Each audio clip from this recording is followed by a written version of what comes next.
Señores, es un gusto recibir esta mañana a la maestra Marina Arizmendi, miembro del Partido Comunista, ex ministra de Desarrollo Social. Hay mucho para conversar con ella a propósito de esta campaña electoral. ¿Qué tal, Marina? Un gusto reencontrarnos después de bastante tiempo, ¿eh? El gusto es mío, realmente. Bueno, quiero felicitarte por el nuevo programa también que tenés. Te agradezco mucho, Marina, te agradezco mucho. Me alegro mucho que vayas buscando nuevas cosas y haciendo nuevas cosas. Qué bueno, muchas gracias, muchas gracias. Marina, ¿por qué estuviste tanto tiempo alejada este año, en estos años concretamente, de la actividad oficial? Bueno, estuve alejada de la parte, digamos, de gobierno, que es la que se ve en realidad, pero desde que asumió Mónica Xavier como presidenta, que fue electa en el frente, por primera vez, digamos, hicimos unas elecciones abiertas, me encomendó la tarea de trabajar lo que llamamos la unidad de gobiernos departamentales y municipales, o sea que en realidad hace varios años que vengo trabajando con alcaldes, concejales, nuestros intendentes y los otros intendentes también, porque eso ha dado vínculo de trabajo, hemos andado por todo el país, o sea, ha sido militancia como Frente Amplio, en una experiencia absolutamente nueva que a mí me encanta, que es todo el trabajo de la descentralización, que los montevideanos no la vemos de la misma manera, pero que en el resto del país realmente es donde se plasma con mayor claridad todo el gobierno de cercanías, ¿no? Ese gobierno de primer nivel, ese gobierno pegadito a la gente, con todas las variaciones. Además es súper interesante para analizar, porque tú tenés gobierno nacional, Frente Amplio, los gobiernos departamentales pueden ser Frente Amplistas, blanco o colorado, y también el municipio puede ser Frente Amplista, blanco o colorado, y se dan los cruces más interesantes, y donde ves también el factor humano, porque a igual partido político, sin embargo, los intendentes actúan de manera distinta, intendentes e intendentas, actúan de manera distinta con respecto a lo que es la transferencia de poder al municipio. Claro. Algunos entienden, yo digo son más vivos, y entienden que eso les da rédito, ¿no? Porque en una concepción no de izquierda, la descentralización en realidad es como un primer colchón, un primer parapeto donde la gente va. Y si rebota ahí, capaz que no va a molestar a la intendencia o no va al gobierno nacional. Esa es una concepción neoliberal de la descentralización. O la nuestra, que es justamente que la gente participe, que se adueñe. Y hay toda la gama de resultados. Es bien interesante. Y también, y esto es una cosa muy interesante que tiene que ver con tu profesión, nosotros en este tiempo hicimos... El año pasado, todo el año estuvimos trabajando en una cuatripartita, o sea, Partido Nacional, Partido Colorado, Partido Independiente y Frente Amplio, modificando la ley de descentralización, nuestra ley, porque fue una ley que mandó el Poder Ejecutivo con Tabaré Vázquez en el último año, es decir, se empezó en el 2007, pero realmente se concretó sobre el final. Mucha gente dice, porque esta ley que Tabaré nos tiró en el último minuto. No, venía siendo un proyecto debatido. Claro. Hay partes que necesitan 2/3, por lo tanto hubo que trabajar mucho. Pero lo interesante es que a la luz de la experiencia, no solo nuestra, sino fundamentalmente del Partido Nacional, y en el caso del Partido Independiente, porque tienen allí una socióloga y politóloga que ha hecho toda una investigación sobre el tema de municipios, llegó un momento en que salió el directorio del Partido Nacional a caminar por el país, estoy hablando antes de las internas. Y quería hablar de los temas nacionales, y sus concejales y sus alcaldes dijeron, no, acá nuestro intendente, que es del mismo pelo, no nos da recursos, no nos da maquinaria, al punto que ellos mismos estuvieron de acuerdo en sentarnos. Tuvimos meses.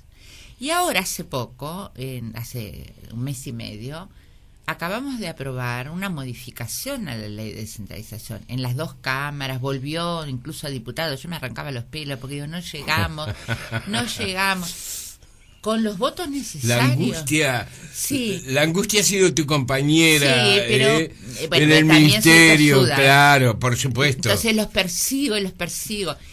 Y el hecho concreto es que se aprobó en este tiempo, en comienzos de septiembre, nadie le dio corte. Yo creo que no salió en una noticia en ninguna parte que se había aprobado esa ley.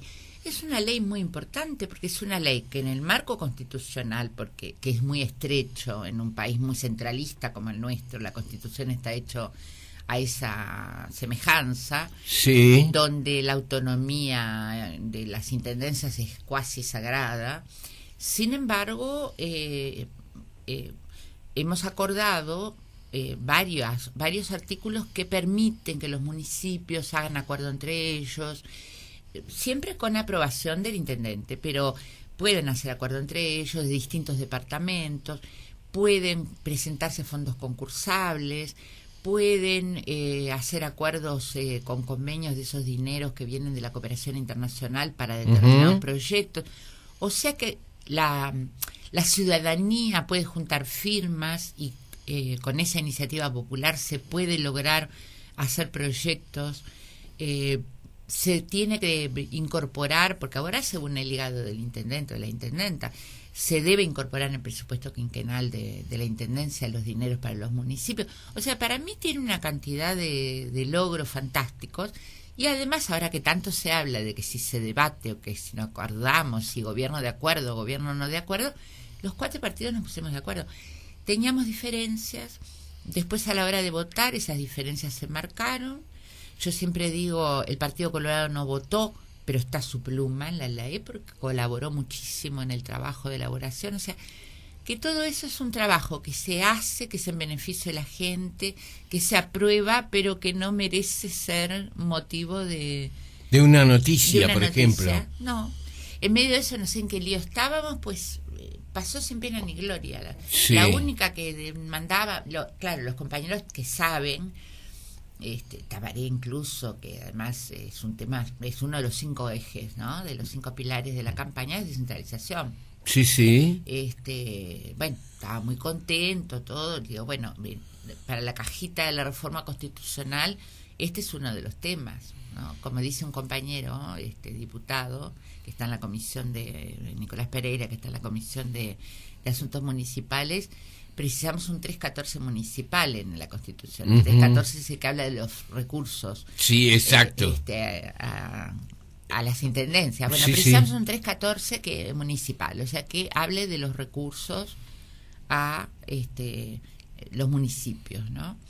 Entonces, y es una cosa bien interesante, se generan equipos, en otros no, en otros el alcalde o la alcaldesa es señor feudal de la localidad, no consulta con nadie, hace lo que quiere, y en otros no pasa nada porque la intendencia no les transfiere nada. Entonces tenés incluso entre los 5 frente amplistas tenés formas de, todos transfieren recursos, todos atendieron la descentralización, pero de manera distinta.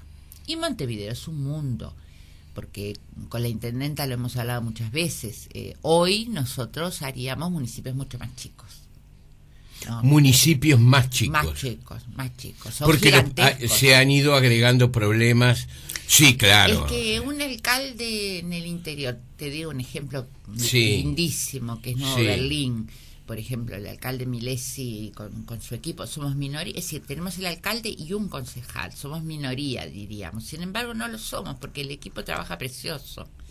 Han hecho de todo. La gente se puede entender cuando quiere, ¿Cómo no? Cuando quiere cosas importantes para... Y lo ves en la realidad, todo lo que han logrado para Nuevo Berlín. Ahí, bueno, se logró. Lo que quiere decir que el diálogo no es imposible en el Uruguay. Esa es una buena noticia. Yo creo. Esa es una muy buena noticia. Fíjate que nosotros trabajamos, yo te diría que muchos meses, los 4 partidos, con gente, con juristas, con un constitucionalista, cada uno aportó y elaboramos juntos. Y hay cosas que sabíamos que no nos íbamos a poner de acuerdo, no nos pusimos de acuerdo. En otras cedimos, como es todo. En otras cedimos, no nos gustaba mucho, pero tampoco era una cuestión de principios, por lo tanto si eso servía para tener los votos todos juntos, ¿no? Para mí era bueno que votáramos todos juntos. Ahora tampoco te voy a engañar. Si los blancos que se hacen bandera con la descentralización no votaban eso, yo salía con una tuba después. Claro, decir, imagino, prendías el ventilador. Claro, ¿no? Sí, claro. Era un buen momento para que votaran. Bien. Y se votó. Porque también, tú fíjate que Pepe, nuestro presidente Mujica, ha tenido esa relación con los intendentes, intendentas, que también jerarquizó el Congreso de Intendentes. Ya había empezado con Tabaré. El hecho de que Tabaré y que Rodolfo Nin hubieran sido intendentes, yo creo que le daba una comprensión mayor de lo que implica un gobierno departamental. Claro. Y entonces, bueno, el Congreso toma, bueno, ya con la reforma constitucional toma un estatus legal, pasa a tener otro papel, y a su vez el Congreso de Intendentes, que tampoco se sabe, el año pasado, en una moción de los 5 Frente Amplistas, pero que fue votada por todo el mundo, convoca a un plenario de municipios. Sí. O sea que existe, como vendría a ser un Congreso de Municipios, que no lo llamamos así porque no tenés espacio legal para que eso sea aparte de las intendencias. Entonces, es parte del Congreso de Intendentes, pero tiene autonomía. Bien. Cada municipio un voto, tiene su mesa, proporcional integral, la representación en la mesa. Entonces, ahí es una cosa bien interesante, porque ahí la gente puede cambiar experiencias, ¿no? Absolutamente. Marina, y ahora la campaña electoral, ¿verdad? Y ahora la campaña electoral, bueno, bien. Todo el año la campaña, desde enero en San Luis. Es un poquito larga, ¿no? Es un muy poquito larga. Es larga, y todavía después viene... Sí, las municipales. Sí, yo creo que... Satura. Sí. Sí, hay una saturación. Creo que debemos pensar en algunas correcciones allí. Quienes pueden hacerlo deben pensar algunas correcciones. Marina, cuando yo te presento como miembro del Partido Comunista, ¿qué significa eso? ¿Qué significa el comunismo uruguayo? ¿Significa el comunismo de la ex-URSS? ¿Significa el comunismo del Partido Único de Cuba? ¿Significa la dictadura del proletariado? ¿Qué significa ser comunista hoy en el Uruguay? Bueno, yo te diría que significa lo que significó siempre para el Partido Comunista de Uruguay, y a la vez distinto. Ajá. Del punto de vista de los principios, del punto de vista de la concepción a largo plazo, que es transformar la sociedad, donde realmente, como decíamos, a cada uno según sus necesidades y cada uno según sus capacidades, sigue siendo válido. La concepción de la justicia, la concepción de la autonomía individual, la concepción del trabajo colectivo, del trabajo en función de la sociedad. También te digo que el Partido Comunista de Uruguay nunca fue ni la copia de la Unión Soviética, ni tampoco la de Cuba, porque si hay una cosa que tiene de riqueza el aporte teórico del Partido Comunista de Uruguay, no estoy diciendo que seamos mejores que otros, sí. Somos distintos. Sí. Las características uruguayas, que somos distintos en otras cosas también. Yo creo que el haber sido capaces de entender lo que el marxismo plantea, que es la apropiación crítica de todo lo que la humanidad... Bueno, allí hubo un gran teórico, ¿no? Que fue tu papá. Claro, pero tiene que ver justamente, es decir, nosotros, el que para nosotros los ideales artiguistas, las concepciones barelianas, estén en nuestra elaboración teórica, estén en nuestros documentos. Nosotros tenemos además un país que es indudablemente marcado por el vallismo, en toda una concepción que nos hace adelantados en el resto del continente, y en el cono sur del continente ni que hablar, ¿no? Claro. Entonces, todo eso trae como consecuencia que el partido se planteó cuando nadie se planteaba el tema de la unidad de las izquierdas. Sí. Antes, cuando llamábamos a la unidad socialista comunista, porque de ahí venimos al mismo tiempo, ¿no? Nosotros en el 20 nacemos como un desprendimiento en un congreso del Partido Socialista. El entender la Revolución Cubana como un fenómeno, como un escándalo teórico, decía el partido, ¿no? En el sentido de que no se atenía a ningún manual. Pero si vamos al caso, y a mí me gusta mucho repetirlo, porque en general siempre fui bastante hereje, porque ser comunista y ser marxista es ser hereje, en el sentido de toda esa cosa de ortodoxia que se supone que tenemos no es verdad, si no sos marxista, sos una momia que está quieta en un ser obediente. Claro. Fíjate que la Unión Soviética también, porque la Revolución Rusa no tiene nada que ver con lo que Marx había planteado. Marx decía que iba a ser el país más desarrollado del punto de vista técnico, del punto de vista económico, el más avanzado, que iban a ser en muchos países a la vez. Y bueno, y viene el fenómeno de octubre del 17, viene la Revolución Rusa y no entraba en ningún manual. Que después la hicieran entrar a prepo, bueno, eso es otra cosa. Pero cuando el partido uruguayo decía, nuestro partido decía, Cuba es un escándalo teórico, ¿no? Porque estaba el papel de vanguardia del Partido Comunista, estaba la guerrilla en la forma con que se dio, es decir, todo eso. Y si tú miras los partidos hermanos, Argentina, Brasil, Chile... Son muy diferentes. Ellos no tienen el tema como tenemos nosotros de la Revolución Cubana metido en mi generación. ¿no? Yo soy de la generación Revolución Cubana. Yo digo, yo no soy del 68, yo soy del 60. Claro. Coincidió naturalmente en el mundo y uno no está ajeno, ¿no? Pero entonces, en ese marco el Frente Amplio... Entonces el Frente Amplio no está en ningún manual. El Frente Amplio es la comprensión de lo que el partido llamaba la vía uruguaya al socialismo. Claro.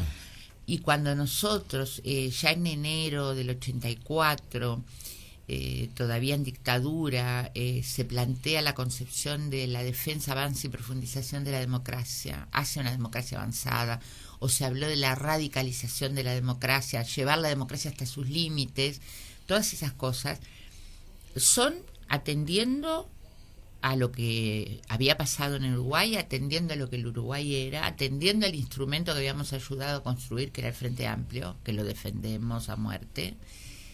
Nosotros lo tenemos en el estatuto incluso, ¿no? Creo que somos el único partido del Frente que dice cumplir obligaciones del afiliado, hacer cumplir las resoluciones del Frente Amplio. O sea, para nosotros no es una herramienta circunstancial. Entonces, tampoco quiere decir que nos estanquemos en una forma de frente, porque también fuimos defensores, aún ya después de la crisis del partido, después que habíamos explotado, después de todo eso, defendimos la generación del encuentro progresista, porque nos parecía que era muy coherente con la concepción de nuestro partido, ¿no? De la unión, decía el general, la unión de todos los orientales honestos. ¿Cómo viviste la caída de la URSS, Marina? Y bueno, fue muy duro del punto de vista personal y del punto de vista individual y el ser parte de algo, ¿no? Yo te diría que para peor, en realidad... ¿Se rompió un sueñño? ¿Se rompió una ilusión ahí? Nosotros decíamos, ahí está la unión, es decir, la historia no da vuelta. No. Va en un solo sentido, va avanzando, y ahí está la Unión Soviética que demuestra, ¿no? Y el campo socialista. Y yo estuve 8 años en la República Democrática Alemana, ajá, en el exilio, con sí, mis hijas. Mi marido estaba preso, sí, estaba con mis hijas. O sea que eso es todavía, yo a la URSS no fui nunca, no conozco, es decir, para mí es un planteo teórico, las novelas, la historia, todo leímos, pero yo no la conocí. Pero la República Democrática Alemana acogió a mis hijas chiquitas, fue el lugar donde crecieron, donde fueron al kinder primero, a la escuela después, donde recibimos toda la solidaridad. Yo ahora, por ejemplo, estoy súper conmovida con esto de los niños sirios, porque es como que revivo la experiencia que tú tuviste. Claro, lo que fue, cómo recibieron a mis hijas, claro, y a los otros niños, cómo tenían todo pronto, esperando, ¿no? Sí. Es decir, ahí hay una cosa. pero es un país que no existe más. Claro, ahí esa experiencia además tuvo de algunos amigos que no los he vuelto a ver y que realmente no he tenido noticias de ellos. Uno de ellos era Mario Nelson Santos. ¿Cómo no? Mario Nelson murió. Murió Mario Nelson. Nelson Murió allá. Sí. Una gran pérdida. No, pero además un periodista extraordinario y un extraordinario compañero. Y Rodolfo Rodríguez, que también estaba, el flaco, que también le perdí la pista hace mucho tiempo. No sé. ¿No has vuelto a Berlín? No. Después de la caída del muro. No he vuelto. El otro día hablábamos porque mi hija mayor estuvo ahora. Sí. Era una cosa que tenía ella sentía necesidad de volver. Estuvo en Cottbus, que era donde vivíamos nosotros, en una provincia en la frontera con Polonia. Claro. Visitando amigos, porque ahí todavía quedan tanto amigos alemanes como amigos de la infancia que son chilenos o uruguayos. Es de una riqueza histórica Alemania del Este. Estuvo en Berlín, claro, y necesitó reencontrarse. Claro. Fue a su escuela, fue a su jardín. Es su vida, es su origen. Edificio, claro. Sí. Claro.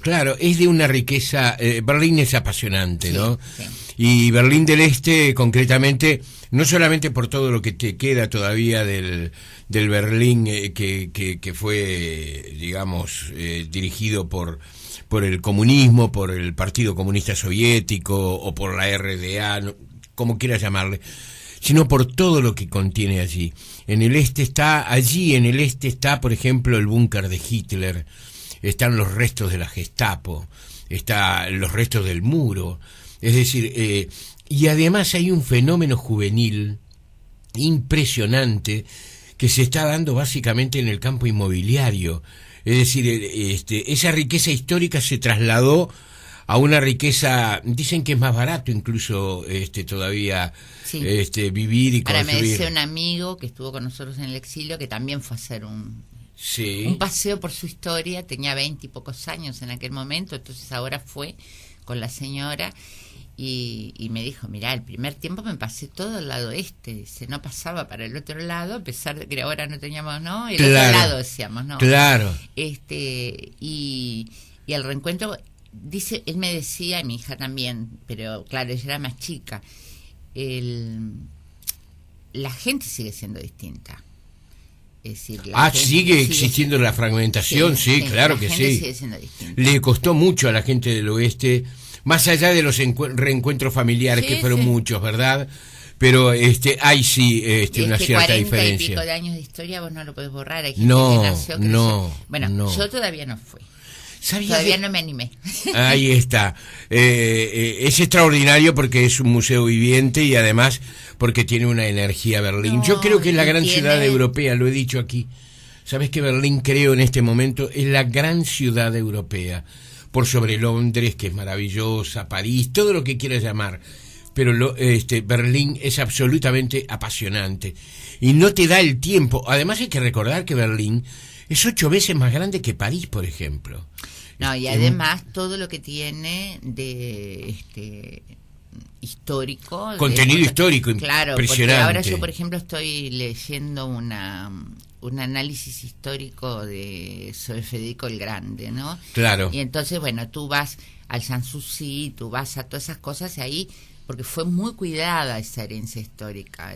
La RDA cuidó mucho todo eso, ¿no? Eso estaba muy impecable, muy los museos del Pérgamo en Berlín, es decir, toda esa cosa que de la gran historia que se mantuvo y se cuidó, y bueno, entonces tenés un aporte para poder entender además una cantidad de cosas, porque hay cosas que por ejemplo en la RDA, donde yo cuando empecé a trabajaba en una imprenta y tenía un capataz veterano, rezongón, que en realidad el socialismo no le interesaba demasiado. Ahora que lo que salía de sus manos y de su sección, bueno, eso es muy alemán, impecable. Eso es muy alemán. Bueno, eso es alemán, es decir, eso no era del socialismo no, era alemán, es decir, el detalle, la perfección, bueno, nos pasa ahora, ¿viste? Esa desesperación de que vos llegás a un lado y las cosas no empiezan y la impuntualidad o que se quedan de algo contigo y no se cumple, te queda como un sello. Claro. A la segunda vez que muchos fueron a un acto y llegaron cuando terminó, pues vos te reías, pues decían de tal hora a tal hora. Y era de tal hora a tal hora. Entonces es fantástico, porque tú podés planificar tu vida, absolutamente, ¿no? Y rendir. Absolutamente. Pero bueno. Es una experiencia inolvidable, realmente. Están también las otras cosas que traen recuerdos más amargos, ¿no?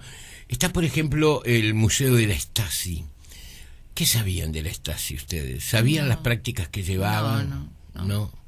No se veía en ese momento. No, además la vida, tú no te olvides que del punto de vista de la vida cotidiana, la RDA era uno de los países donde la gente vivía con más alto nivel de vida, incluso, ¿no? Un poco porque eran alemanes. Mucho éxito deportivo, además, también. Éxito deportivo, pero también en la producción, en el nivel de vida. Nosotros que ahora estamos, yo vivo rezongando porque ahora que estamos con el programa de gobierno, con el tema de la vivienda, y yo qué sé, yo creo que para el tercer gobierno el tema de la vivienda en Uruguay es clave, es un tema que hemos avanzado mucho, hemos resuelto muchas urgencias, pero hay un trabajo pendiente hay un grande. Hay unos 35.000 que son inhabitables por una razón u otra que hay que erradicar o cambiar o mejorar, y después tenemos lo que son capas medias bajas que no acceden a los programas que sí hubo en esta etapa, pero que todavía no acceden. ¿Por qué te digo esto vinculado a la RDA? Porque yo me acostaba a dormir y estaban construyendo un edificio al lado de apartamentos, porque ellos tenían un problema de vivienda para resolver. Y al otro día tenías un piso más, y al otro día tenías un piso más.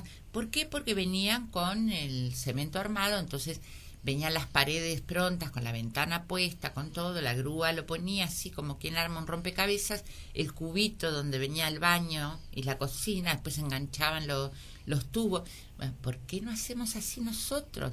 Es decir, yo quiero más velocidad y sé que existen formas alternativas.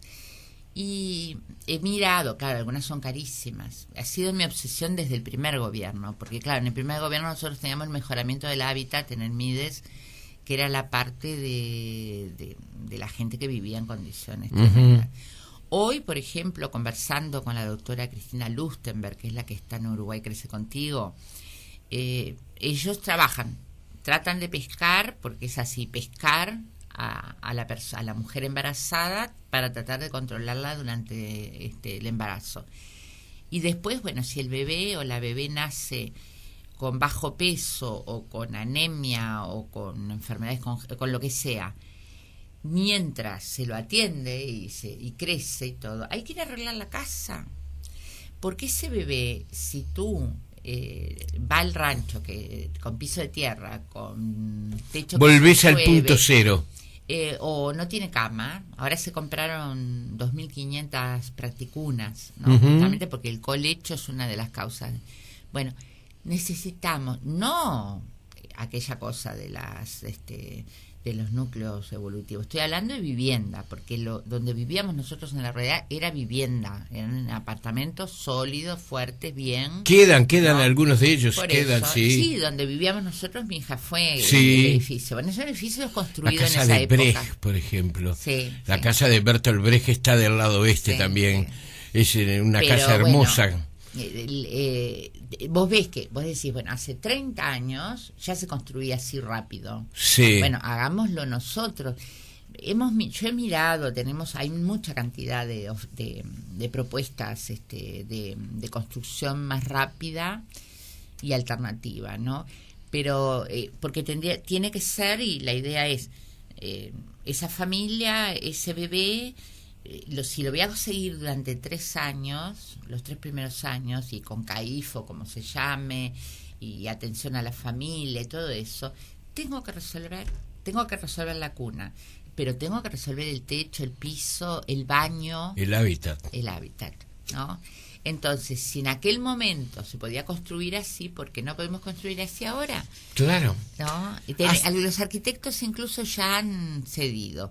los obreros del Zunca, que en algún momento decían, no, los del Zunca no van a estar de acuerdo. No, están de acuerdo, sí, con viviendas. No estoy hablando de hacer corte de rancho, quiero aclarar, no estoy hablando de los núcleos evolutivos, estoy hablando de vivienda de verdad. Quedó claro, ¿eh? Pero quedó claro. De otra forma que no sea eso de que pasamos un año, claro, para poder resolver una situación que hay que resolverla de inmediato. Marina, hace proselitismo. ¿Por qué hay que votar al Partido Comunista? ¿Por qué hay que votar En realidad hay que votar a la Miluno, el Partido Comunista como tal no se exactamente, pero está dentro de ese... Sí. Es una alternativa. Pero lo primero que te digo, hay que votar al Frente Amplio. Sí. Hay que votar al Frente Amplio por esto que estamos hablando recién, indirectamente. Hay que votar al Frente Amplio porque... tenemos que seguir profundizando la democracia, como esto que hablábamos de dar mayor poder, transferencia de poder en todos los niveles, descentralización no solo a nivel municipal, también en lo que tiene que ver con los ministerios, es decir, el poder del territorio concatenado, interactuando, los ministerios, no puede ser que vaya... tal asistente social por vivienda y la otra por el INAU y la otra claro. Interactuar en el territorio.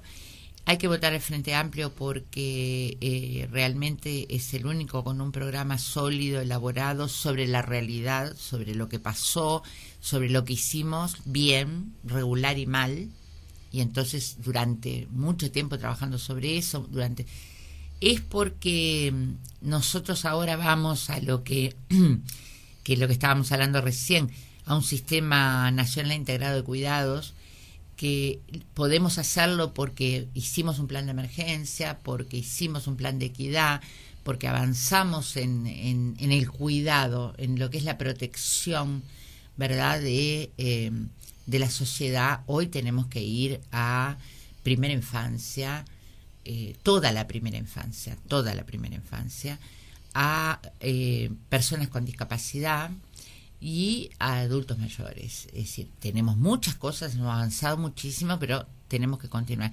Y somos los que proponemos eso, y lo podemos hacer, hemos demostrado. Por eso hay que votar al Frente. No importa qué lista. Todas las listas. ¿Estás segura?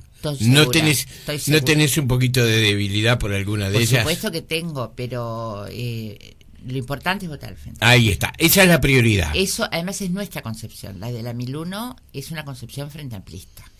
Y si ponemos la mesita con todas las listas.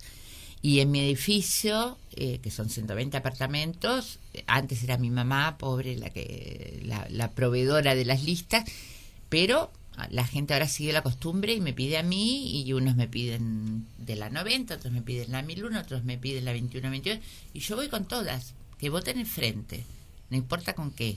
Después, obviamente, nosotros pensamos que la 1001, que ha hecho además acuerdos, tiene una propuesta interesante, tiene la propuesta de Marcos Carámbula como senador a la cabeza. Es un lindo reencuentro con Marcos. Sí. ¿No? Es volver a estar juntos en un ámbito más... estuvimos siempre juntos, seguimos estando juntos en el Frente, estuvimos juntos el intendente y nosotros trabajando en el ministerio. Claro, y ahora desde la unidad de gobiernos municipales y departamentales, también trabajando con los intendentes del Frente. Pero bueno, hacer campaña por Marcos es una cosa que a mí me da ganas, me da fuerza. Pero además tenemos a Juan Castillo, tenemos una cosa muy interesante, impensable, te lo digo realmente, hace 30 años. Nosotros tenemos a la doctora Michelle Suárez como suplente de Carámbula. La doctora Michelle Suárez es una persona trans, es la primera que se ha recibido de una carrera universitaria, es abogada, ha sido la madre y la que ha elaborado la ley de igualdad de derechos, la del matrimonio, la que la gente llama el matrimonio igualitario, pero que en realidad es un reconocimiento de derechos en general. Ha sido fundamentalmente su trabajo académico el que se presentó y el que se votó. Es una mujer de un gran nivel y yo creo que es bien interesante para nosotros, para el Uruguay en su conjunto, para el Frente también, pero para nosotros, como Miluno y como partido, el llevar en la primera línea a Michelle creo que es un avance en nuestra cabeza. Marina Arismendi, miembro del Partido Comunista, ex ministro de Desarrollo Social, ella misma lo ha señalado, militante, permanente, constante, y seguramente con la idea tal vez de ocupar un lugar en un gobierno frente amplista, ¿verdad? Bueno, eso dependerá mucho de las decisiones que cada cual tome. Claro. Ahí está. Pero hoy estamos trabajando en lo que son las políticas sociales, pero fundamentalmente colaborando con un equipo en bajar a tierra todo el planteo del Sistema Nacional Integrado de Cuidados. Si hoy tuvieras un ministerio, seguramente estarías favorecida por la experiencia que tuviste en el ministerio anterior. Es decir, las cosas en la vida nos dejan una señal que está, como en todas las cosas de la vida, nos marcan con cosas positivas y con cosas negativas, nos hacen reconocer lo que hemos hecho bien y los errores que hemos cometido. Nadie es perfecto, sea quien sea y esté donde esté.